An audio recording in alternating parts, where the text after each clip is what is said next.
Jay here for Stretford Paddock, and this is the Paper Talk. As you can see, I'm outside Old Trafford, and it's just starting to rain, but I'm going to risk it. I'm not going to put my hood up.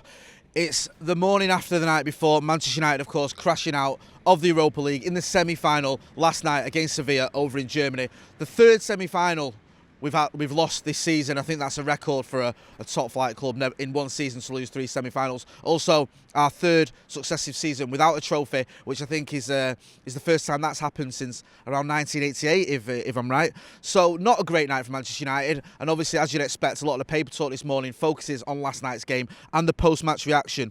Now, Ole Gunnar Solskjaer was speaking after the game, and he said that he was talking about the need to strengthen the squad. He spoke about the players, and he said they need to keep improving, keep doing what they've done every single day, and they've worked so hard with the right attitude and mentality. He then went on to say, we need to strengthen the squad because it's going to be a long season. We're going to keep pushing and keep demanding more of the players that we have, but still we're looking to improve. And it's a strange one. The league starts very quickly, but then the transfer market is open for so long, so we've got to be both good, smart and clever. So he's echoing the thoughts and the feelings of a lot of fans. We all know we need to strengthen. We saw that last night. I'm not going to give you a match review and get into that. You had all that with Adam McCullough. You had the fan cams from Andy Tate, from Trevor, from Joe and Baggers and Ronaldo after the game last night. So you don't need me to talk about the game. But obviously, in terms of the reaction to it, Ole Gunnar Solskjaer saying we need to strengthen. All over social media, I think most of the fans that we've seen would agree with that. We know we need to buy players, we need to strengthen, and I will get to some of the transfer stories in a little bit later on. First, though, I want to talk about some more of the post-match reaction. Harry Maguire was talking as well. Losing is not acceptable. Getting to semi-finals isn't acceptable. Winning a trophy will happen soon. We want to win it as soon as possible. So he's saying there, the best team lost. That's another quote from him. They punished us for missing chances. We conceded from 2 crosses, which is not good enough. So Harry Maguire being quite honest there, he's talking about, yeah, we conceded from crosses, which isn't good enough, but then he says the best team lost. And I think overall, again, I don't want to get into the match review, you can see that United, did have quite a lot of chances, but we didn't take them.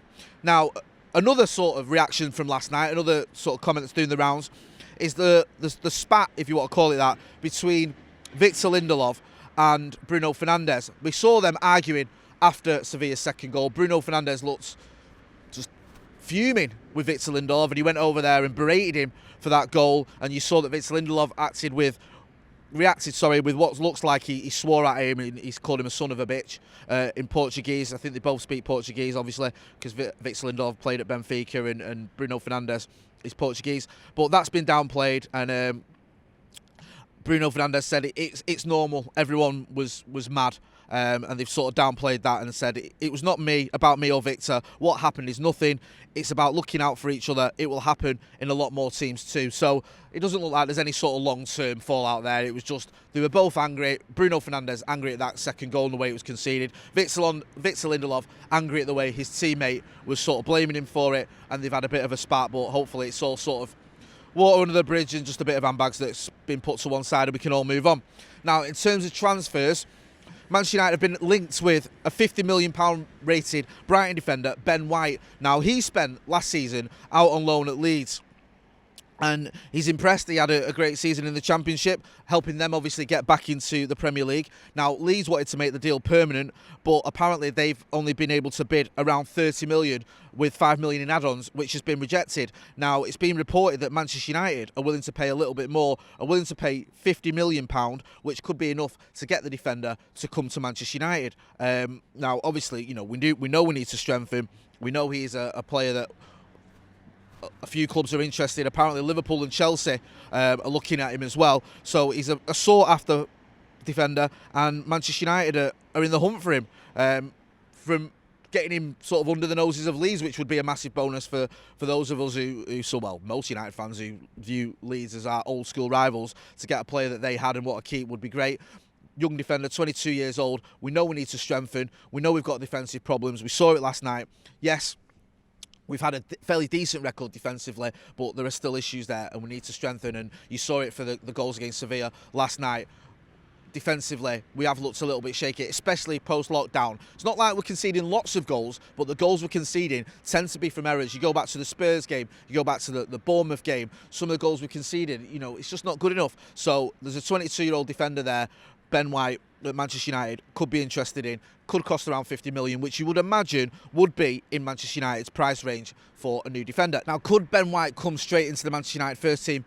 He possibly could. He's had a really good season in the Championship, and we know there's issues there. Now, Harry Maguire isn't going to get drops. He's not going anywhere, whether you're a Harry Maguire fan or not. The fact is, he's an £80 million signing who's also the Manchester United captain. So there's no way that Ole Gunnar Solskjaer is going to drop him, because that would send out a completely wrong message to everyone, and that would also make the board question Ole Gunnar Solskjaer, so why they're giving him £80 million to spend on a defender that he's dropping a season later after making captain. So Harry Maguire actually thinks had a decent season, isn't going anywhere. So the only question is Victor Lindelof, is he going to be moved aside, and is someone going to come in to replace him?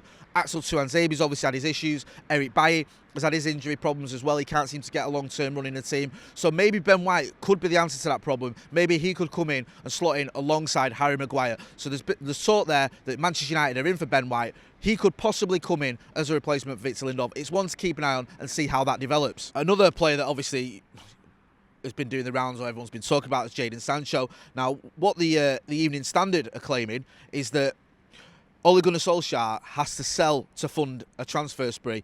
They're saying that a move for Jadon Sancho is expected to take up the majority even of his transfer budget this summer.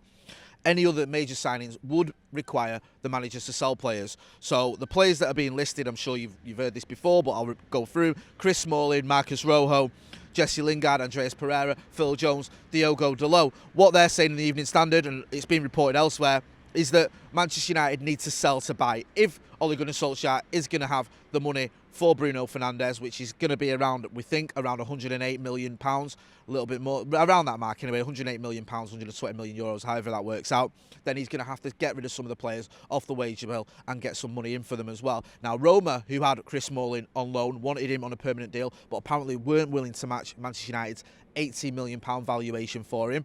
There's other players, as I mentioned, that Manchester United are looking to get rid of and move on. Some of those may go for free or for next to nothing. Some of them may require a transfer fee, but just getting them off the wage bill should free up some funds. Now, we saw it recently with Alexis Sanchez, where he left the club, and I think there was the reports that Manchester United actually ended up paying some money to get rid of him, but it got around sort of £50 million off the wage bill. Now, that sounds ridiculous, but he was on ridiculous wages. Now, if you can get rid of those 5 or 6 players, however many it is, get them off the wage bill, you think that would probably be at least sort of 30-40 million over the next few years that is being saved in wages, plus any transfer fees you can recoup. So that's possibly 50 million towards your transfer budget. We know that Manchester United and the owners and the board will be using the fact that there's no crowds here as an excuse almost to not spend as much money as they want, because they're losing revenue on games because there's no crowds coming through the door. But as I've always said, there's money to spend at this club. And also, if you get players off the wage bill and get some money in from transfers, there's more money to spend, because buying one player isn't going to be enough for Manchester United. We've seen that. We saw how the season ended. We've seen that we finished, as I've said earlier, 3 losing semi-finals isn't good enough, not getting any trophies. Finishing 3rd was, decent, but we want to be challenging for titles, and we're not going to do that unless we sign players. And the reports are that Ole Gunnar Solskjaer and Manchester United are going to have to get rid of some. We've got players there that aren't going to feature. Diogo Dalot isn't anywhere near the first team. Neither is Phil Jones. Andreas Pereira, obviously surplus to requirements. We loaned out Smalling and Rojo for a reason, so we don't expect them to feature any time in the future. And Jesse Lingard, he's just almost become the forgotten man. I know he got a couple of goals towards the end of the season, but let's face facts, he's not a first-team player anymore, and he doesn't look like he's going to be anytime soon. So you move those players on, you get some money in, and hopefully that can fund some transfer business for Manchester United, because we know after the way the season ended, we do need to improve. We need to strengthen that squad. And just finally, one story or news that came out over the weekend, I'll just remind you about, was that Tahith Chong has gone out on loan to Werder Bremen. That's answered a lot of questions, because some people felt he may end up being sold or moving on. There was talk that clubs were coming in for him, but Manchester United obviously want to keep hold of him. He's not had the greatest time of it, Tahith Chong, in terms of when he's had his first team appearances. He hasn't really shone, but he's obviously a player that the club rate. He's been very highly rated from a very young age, Tahith Chong. So the club getting him over to Germany on a loan deal will obviously let a view to, once that ends, bringing him back, and maybe he can feature in the Manchester United first team further down the line. But in terms of Jadon Sancho, there's nothing to report. There's no extra news other than the fact Ole Gunnar Solskjaer may have to sell to buy. The rain is starting to come down here in Manchester outside Old Trafford. United end the season trophyless, but hopefully we won't end the summer without some new signings because we know we need them. We'll have loads of content coming up over the channel over the next few days, as you'd expect. Podcasts, we'll have House and Brew later on today, of course. And we'll keep you updated with all the latest transfer news. Don't forget to hit like, share and subscribe. I've been Jay. This has been Stretford Paddock Paper Talk. Thanks for watching.